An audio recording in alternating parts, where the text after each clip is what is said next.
All right, episode 10, Fallen Angel.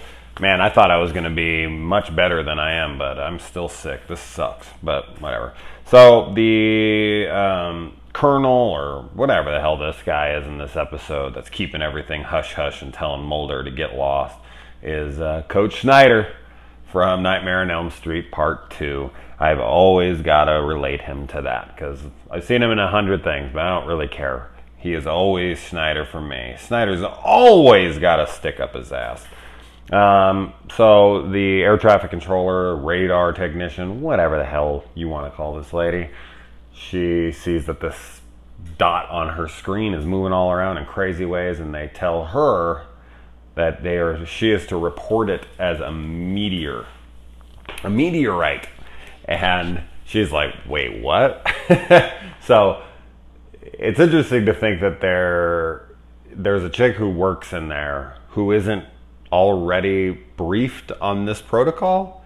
Like, you would think that if she was in there, she would already kind of be to the wise on this, instead of just hushing her later once she sees something insane. Like, if she was brought in and it's like, all right, so this is what's going on. Whenever we see one of these, it's this. Like, we need you to report it like this, whatever.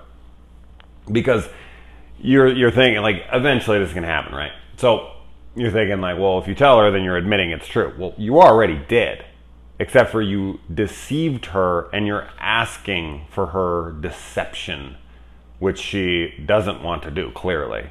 So she's more apt to, tell people in that moment.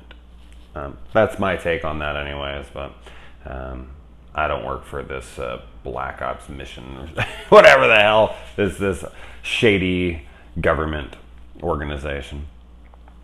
The alien creature in this wears invisible camouflage, so I'm pretty sure it's a predator. And we find, because in the episode is called Fallen Angel, we find out that is what they call a downed spacecraft. Mulder sneaks onto the base. Of course, he's always doing things he shouldn't be doing, but this time it's on his own dime, right? So he can do whatever the fuck he wants. But he gets caught taking pictures, which of course they destroy, and they knock him out. Now, I've mentioned this in movies and whatnot, but in television shows, this is where it starts to become funny to me, because taking a blow to the head so hard that it knocks you unconscious is no joke. They make it seem like it's not a big deal in film, in movie, in television series or whatever. Like in Harry Potter and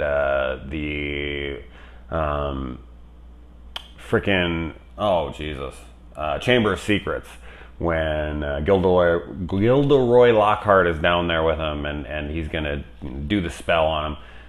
He knocks this up, whatever. Ron takes a rock and just knocks him out. And it's in a kid's movie. And he's just like, makes no big deal of it. He could have killed him. He's sitting there and he is probably bleeding internally. Eternally? Yeah, forever. He's going to be bleeding forever. This is what happens when you review when you're sick. But I just find that funny. So in television shows, though, they get knocked out all the time. I would love to keep a tally of how many times Mulder and Scully are knocked unconscious in this show, because every time you get knocked out, that's like a concussion. That's like damage to the brain. Is a big deal. They're gonna be like freaking, what's that guy's name? From the Bears. Jim McMahon, Jim McMahon. Oh my God, see that guy today? He's been knocked out too many times. Mulder and Scully, that's what they're going to look like. She should know that. Scully's a medical doctor. She knows she can't get knocked out that many times. Okay, I've talked about this for way too long, but I just find that funny, man. When we watch like 24, I was a big 24 fan. Jack Bauer gets knocked out all the time. Yeah, it's silly. I got knocked out one time in my life in a car wreck, and my head's never been right since. I'm sure that doesn't surprise any of you. So we get to meet Max from NICAP here, and they are big fans of Mulder. So I like that there's these UFO enthusiasts out there and they follow Mulder's career. He's like their, he's like their voice inside the Bureau. He's that guy who's fighting their fight, who's trying to take it, and he's the only guy in the mix that's actually doing something in a government capacity. And so Scully, of course, comes to get him out. She's been told that it was a Libyan fighter jet with a nuclear warhead, and Mulder's just like, this is such bullshit. You believe whatever these people tell you, of course.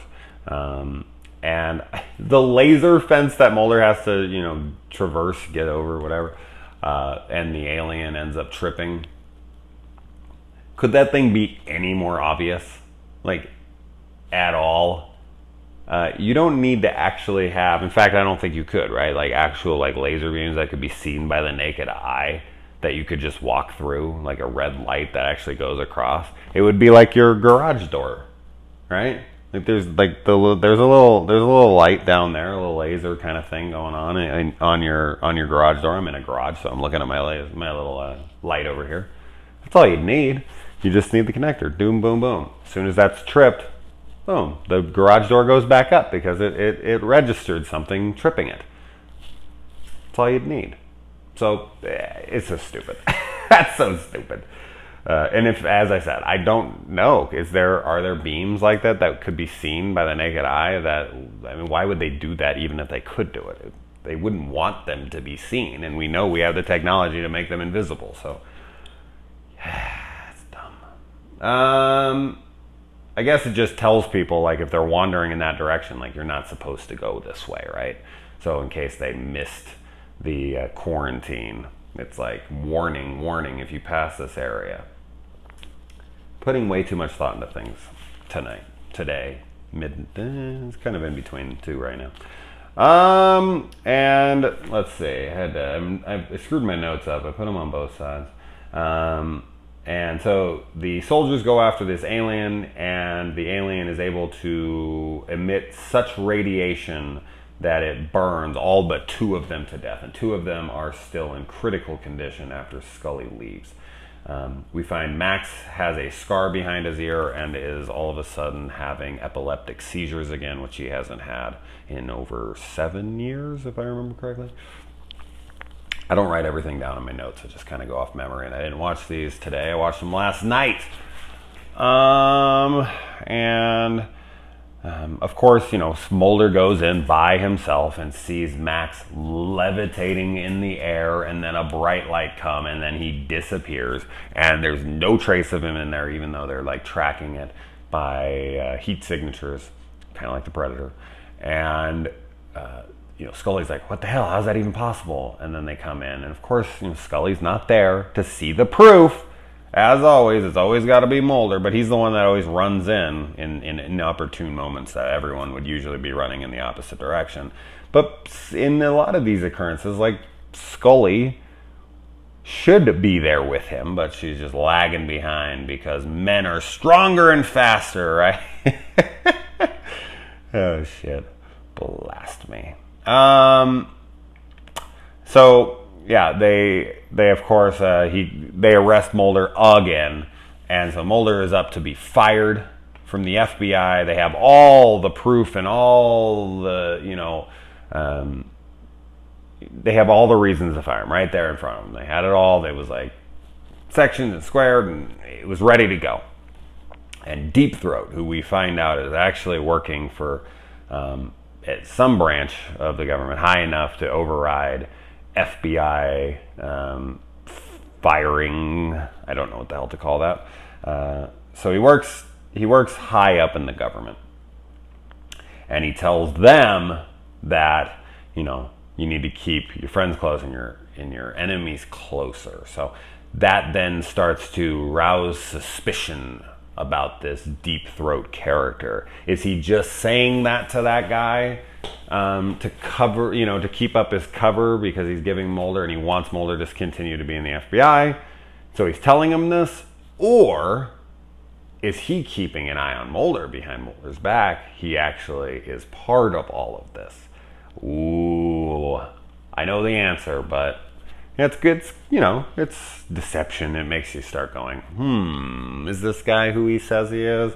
That's a beard that's much longer than mine. He used to have a really big beard, but everyone always thought I was a terrorist or Charles Manson.